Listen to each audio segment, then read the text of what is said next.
Every one of you watching this screen, look out.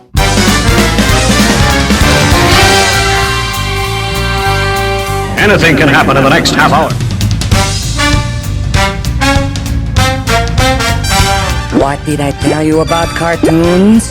They've got a lot of brains, and they've got a lot of chutzpah. Tell me how comic books make you feel, Dave. Surely you can't be serious. I am serious, and don't call me Shirley.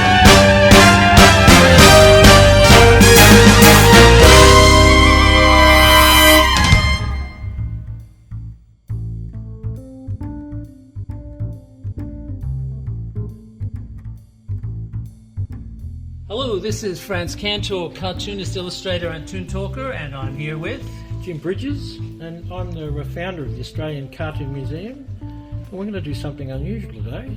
We're doing this. Explain what this is. This is an exhibition catalogue. Yeah. Why are you letting me explain it? You explain. Well, because you were part of the exhibition.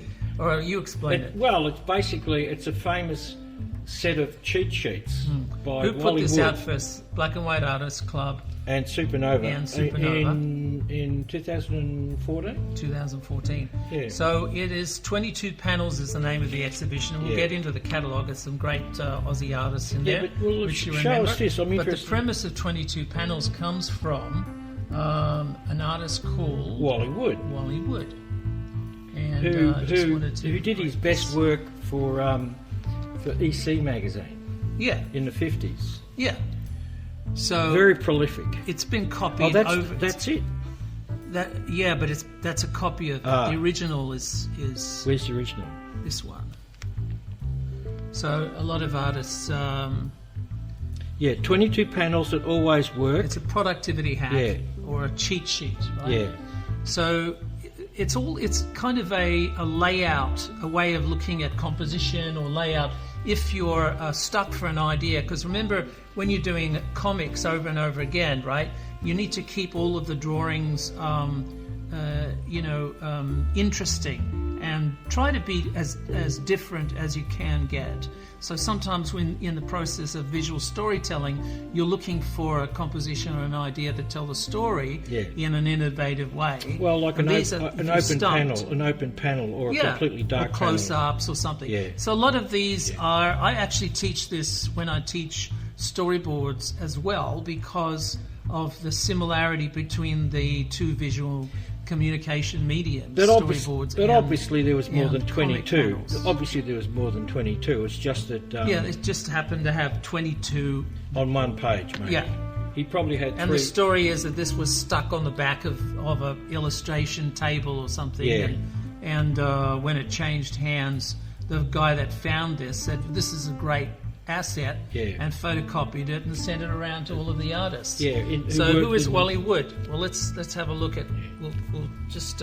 Well, he always had a cigarette in his hand. I know that. In his mouth. Yeah.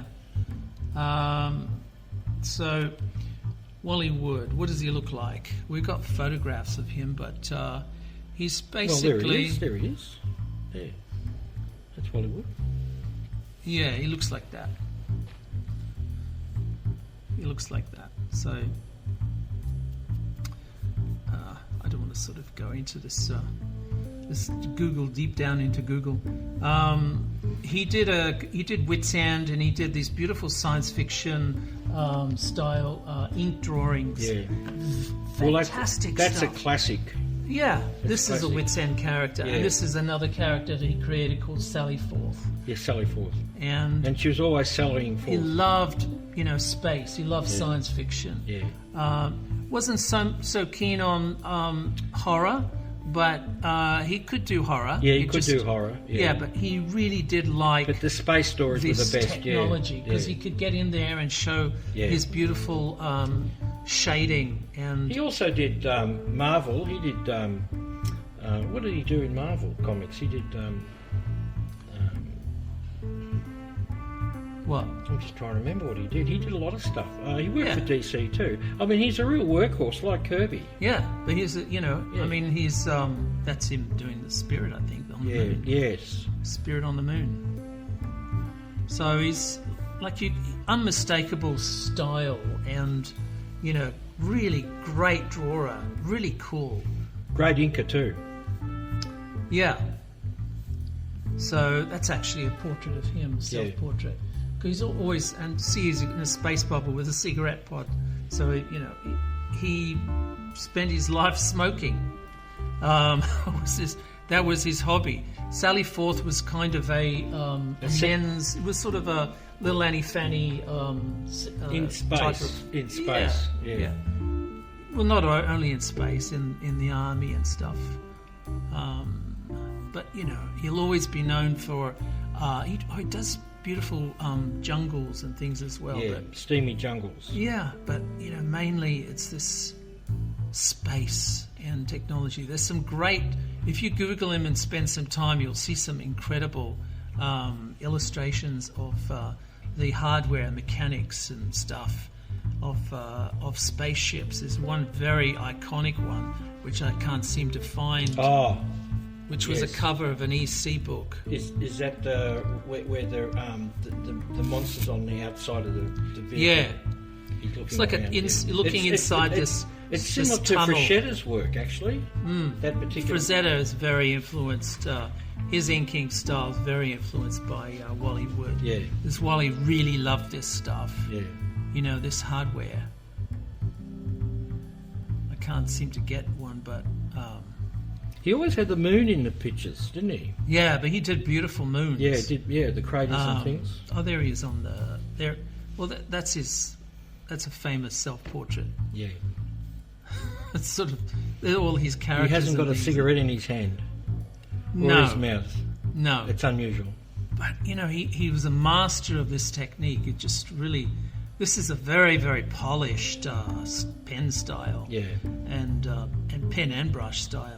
And, the use of this zip tone, where you can see this is from the original art, actually. It's faded over the years, it's turned yellow.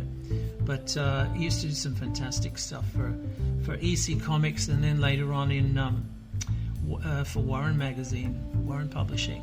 But this sort of thing that he's known for, these sort of tunnels of tech. Yeah. Tunnels of tech. Tunnels of tech. Yeah. What's that called? The cosmic. No one's been able to do better. The cosmic orb. Look at the lighting. The shading. The film noir effect. Yeah, it's strong. He really understood that. Yeah, he did Daredevil for Marvel. So this is Anton Emden's cover. So what's the background of this? Okay, so all of this is each one of the artists were charged with drawing one of the panels of the 22 panels. One of the cheat sheets. So the idea was for the exhibition in the Kunakuya bookshop in Sydney in 2014.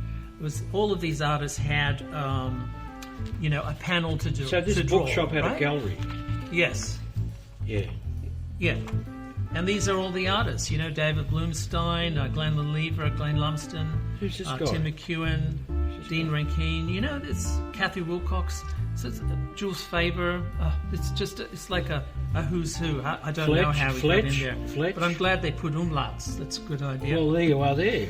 This is mine. This was number 1, I think, in the exhibition. 3D. So, yeah, it's Hang 3D. On. Run out and get your glasses and come back quick. Yeah, run out and get your glasses and then come back and get your 3D glasses. We'll wait for you. We'll wait. No, we're not. I like the eye. So the idea is like each one of these refers to the panel of one of the panels in the cheat sheet, right? Did you draw yourself in the reflection of the sweat? No. You didn't? Okay. So this is obviously Big Head, which is like a close-up of the head. Yeah. And I thought it would be really funny as a name if you had a Hydra guy pointing at Captain America and saying, "Ha-ha, Big Head." It's like an insult rather than just the name of the strip. And of course, it's in 3D. It's actually quite very three-dimensional 3D because it's sort of you get sort of right up close and personal with Captain America to the point of touching his stubble. So I just thought this is my perfect version of Captain America. We sort of get down and dirty, half Captain America and half Nick Fury. And the next one is close up. Yep, extreme close up. So they usually have the names of the premise on so we could sort Glenn of read them. Lumsden, Yeah, Glenn who Lumsden. does the Phantom. Who does Phantom covers Yep. these days. Yep. And sells hot dogs in Tasmania. Yeah, Haddo's hot dogs. Yeah. And then the back of the head, always do stuff where the back of the head's talking. Yeah. So the idea is like over shoulder shots. So a lot of these things are based on a visual language which is akin to cinema. This is funny because Yeah, it's drawing the wit's end. the wit's end, the character designed by Wally Wood. Yeah. And of course, like there's a moustache and there's an earring here and there's a hearing aid there. Yeah. All these gags. So the continuity gag, it's a gag on lack of continuity, you know, which is one of the things that it's a trope, but it can be a comedy trope as well. Because I love this things one's like profile. So this is from Greener Pastures. This is Tim McEwen. That's Greener Tim Pastures, McEwen. That's the main character. Yeah, the vegetarian cow. Yes. And this is obviously Jules Faber. And this is White Benday. White Benday. Benday is like a tone. Yeah. It's usually like a half tone or some way of Well, where is it? creating. Where well, is he it? didn't use it. Oh. I guess you could say this is like it's a half tone effect. Yeah. So it's a contrasting element of the dark foreground and the lighter background, so to create a contrast. And Glenn Lelevre. Yeah. And that's open panel. Yeah. Open Complete panel. object. So, sometimes in a structure that's made up of panels, to make something that doesn't have a panel gives you an instant, release. It's always An great instant to contrast an holiday. open panel with a completely dark all black panel. Yeah, all black panel. Phil Judd did this yeah. one. So the idea of that, of course, Hey, is it's to, all black. you can concentrate on things like glowing eyes. And So all these things shadows in the and exhibition were behind frames, were they? something. Yeah, they're all framed up on the Okay. wall And this is one big and object. for sale. So yeah. One big object, so that's the hand in the foreground. Yeah, so that's Roger Fletcher, Yeah. and this is Staria? no, this is like it's a vampire hunter, Okay, yeah. a vampire huntress with two swords, and he does really good sword dames, and the knuckles of a killer beast, a werewolf. So it's a horror trope, but to perfectly show you the two characters, one really, really close up, and they're looking at the character in the background. So they usually have, like, they can hold a gun or a lamp or a phone or something like that. But it's something that you only see part of the terror, part of the thing, and it just tells a really nice story. And this is full figure. Open panel. Yeah, Anton Emden. Yeah. So the idea, that's a beautiful one of Anton's best. I really love this. It's got a lot of energy. It's a reversal of the. It's harkening back to the 50s, isn't it? Well, Drooling 60s Batman. yeah. No, early Mad magazine. Yeah, well, he's got like Jack Davis Dropped his pants. shoes, type of those slappy shoes and the square tops. So this open panel is when you're in a structured paneling situation, a comic, like panel beating. So this is a way of beating the panels by having the figure full drawn in the panel rather than How long you had that in your head? a long time. No. So panel beating. How long you been beating the carrying that panels. joke to get it out? You know? I love it. So open panel, like you saw with the car before, and this is a fantastic idea because not many people would show the full figure. No. They'd rather go into the close up or mid shot or something like that. Yeah. But obviously, a full figure is an option, and that sort of gives you a little bit of space to sort of take in a little bit more of the figure in the context of the background. This is reverse silhouette. Yeah. Yeah. In other words, everything in the background's black. Yeah. And that's by Hayden Fryer. And this is small figure. Ben Day. So it's a tonal. First thing. dog on the moon. Yeah. He can't take it anymore. Well, it's just contrast and size and things like that. So. And then we have Rob Feldman, and that's depth, showing the depth in a panel. Yeah, usually use Oh no, things- it's Wally Wood. And his sidecook, Bendo, falling into the trapdoor. Depth! Yeah, we use things like, boxes and lines and things to sort of direct your eye in.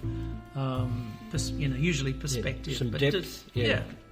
Yeah, but it could also be done with internal framings and things like that. This is a down shot. Down shots are just like looking down on the figure. Eisner, in his book on sequential art, argued that, and it became a film trope from that book, actually. When the camera's looking down on the figure, it means that the figure is more insignificant in the story. And when you're looking up on the figure, it's the opposite. So the character's suddenly more threatening. Yeah, but I have a feeling that that wasn't invented by him. It was, a lot of filmmakers reference him. Yeah, but it was also in shots. Citizen Kane before he ever wrote that book. I don't think they articulated what it was for, though. No, but they had down shots before that.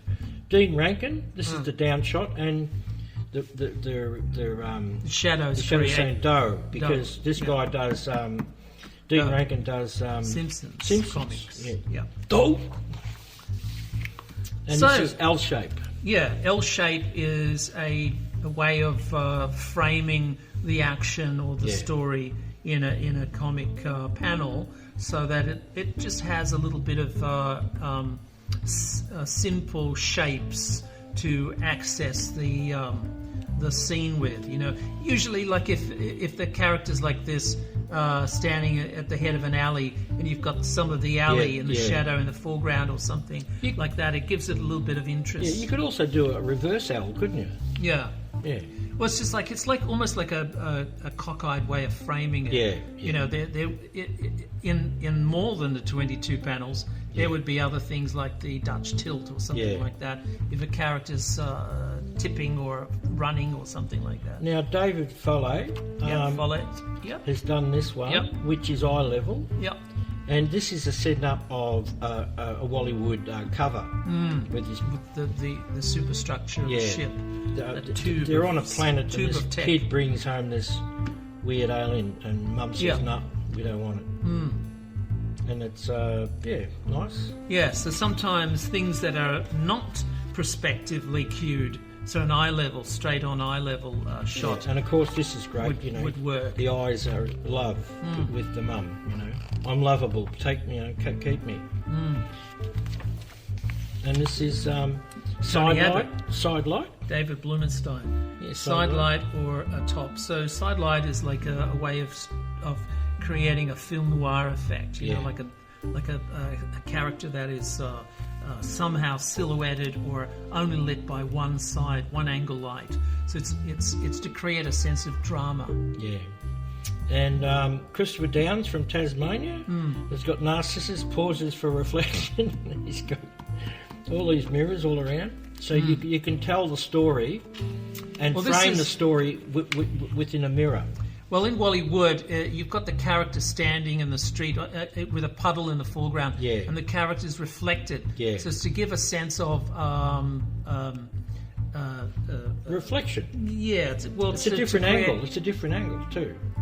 Well, it is, but it's really to get a sense of scene, to create the scene, and like a wet day or rainy day. Well, he might have his back to the back to the so-called camera, but you can see his face reflected in the mirror, or the shop window, or the puddle on the floor. So that works as well. So it's these are just memory jogs, and like these artists did.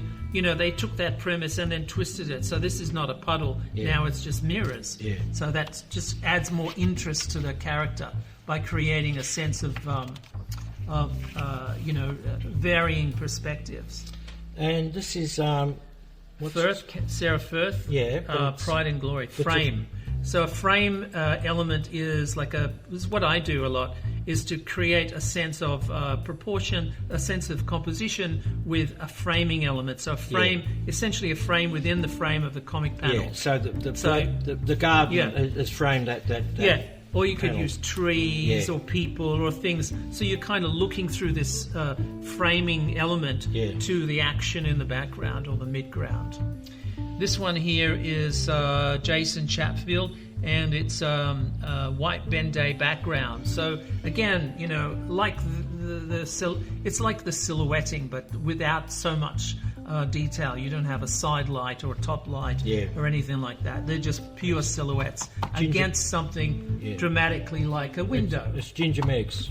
Yeah. It looks like he's talking to his mum. Yeah. Yeah. So, yeah, exactly. And Kathy Wilcox, and that's a 3-stage. So that's background, foreground, and background, foreground, and close Midground. Midground, Yeah. So it's like a stepping stone into the story, into the panel. And drawing our ex-Prime Minister, which is obviously right-handed. She doesn't use a computer. And what's this one? Newspaper or television set. So newspapers and TV is a way of giving more information. Yeah, it's like the headlines the next day. Yeah. You know, you have the spinning newspapers or the papers going through the press machines. You know. Well, political cartoonists always use news but also in like Captain America, the death of Captain America was reported on TV sets. So Steranko did the reporter saying, "We've got bad news today. Yeah. You know, a great icon of American culture has complete with static. Yeah." Completely static with lines. static lines, and you know, and I'm getting goosebumps just now thinking about those pictures, because what Steranko did then was actually that stopped comics for me. That issue, the death of Captain America, it stopped comics. I was going to give up comics. You just killed off Captain America. I'm giving up. I'm leaving comics. I'm not interested in comics. When you met Steranko, did you tell him off? Yeah, no, I didn't tell him off. I said that was that made me stop and think about the comics that I was reading, because it could have been gone, right? Essentially, there would be no Captain America. Yeah. And that to me was the worst thing in my life. Oh, he came back in Easy Rider. Yeah. He came back in Easy Rider. Okay, and newspaper or television set. So this is just a way of creating an interesting premise on what the daily news is or the news report, you know, in the comic panel. He's having fun. Yeah. Yeah. So if you wanted to, you know, create that sense of dramatic pulse. And that's Dave Emerson, and that's contrast. Yeah. Contrast. Again, you know, it's a way of bumping up the interest in the story by variety. Damn it, and Wally, get more contrast and get a haircut. These are all biogs. These are all biogs. Yeah. My biog somewhere, I don't know. Well, there it is. There it is. Recreates cartoon comic and monster characters in his digital laboratory, blasting them with 3D anaglyph electrons. Is that still your www.frantzcantor.com? Yeah. Yeah, okay. And there they all are. There's your cheat sheet in one go. Yeah, it's nice. Nice, it's well put together, this catalogue. I was sad that I couldn't make the exhibition. Did you sell? Within 5 minutes, apparently. Ah, gee. But, you know... You were red dotted. You were red dotted, were you? Yeah, so it doesn't mean that. Okay, so, and check out... All that much chop. Yeah, but it's a great cheat sheet. Yeah, you know? Yeah. Mind you, check out Wally Wood. Yeah. Definitely check out, you know, all of these fine people, these fine ladies. And remember, there's more than 22 panels. There's always more than 22 panels. Yes. It's just keep a tab on the variety. It's always handy to think of not just if you're working in comics, but storyboards and film narratives as well, or animation. It's a way of thinking of something that tells a story that is easy for you. It's a memory jogger, so it's an easy thing. But not only that, if you're telling a story, and then all of a sudden you find a new way of telling that story, or the main part of the story in the comic, bingo, use it. You know. Yeah. Yeah, and check out, see if you can find the earlier panels that he did. Yeah, look, some of his work is absolutely extraordinary. You know, the amount of detail that he puts in, it just he probably needs to smoke to steady his nerves. But he worked fast. He's very prolific. Very prolific. Well, you would have come across a Wally Wood already in your lifetime. Yeah. So He was a great. That picture from the corner was good. Yeah, I have. There's. Yeah. So some of his colour work, you can see that he's no slouch to colour either. But you can see a lot that's of done in these the things. 50s. That's in the 50s. Look, he understood so much. And look, Film and comics. from Mars. Yeah. Mars Attacks. So is master of this of his world, and that he always had this sort of old English lettering of wood, and Anton did Emden in the same. honour, Yeah. which is a really nice touch that I never thought of doing for me. But This book, by the way, is not available. It's just a catalogue to the. But it's one of the things that you find at the Australian Cartoon Museum. That's right. We have a couple if you want to call in and. So buy we'll one. catch you, and we might have one of the artists that might be in residence that can sign it for you. Okay, well, this is Frantz Kantor and this is Frantz Kantor and Jim Bridges saying Kantor. we'll see you in court and you'll win. Yeah, bye-bye. Bye-bye. Thanks for the sour persimmons, cousin.